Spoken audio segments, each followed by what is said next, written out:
dito sa daanan. Sa Pinas parang hindi ko ito nakita eh. Dito ko lang nakita sa ibang bansa. Yan pala yung itsura ng gangis. Yan. So nabidyohan ko na siya. Ito yung maingay na uhaw.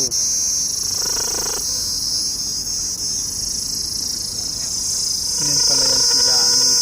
Ingay-ingay mo. Dito ko lang nakita sa abroad. Yung gangis. So doon tayo nanggaling guys. Good morning.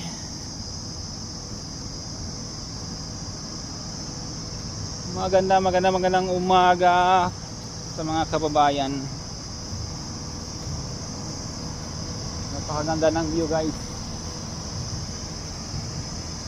So sa tulay tayo dumaan. Nandito na tayo papasok sa work. Nandito marami ring gangis o ang ingay oh.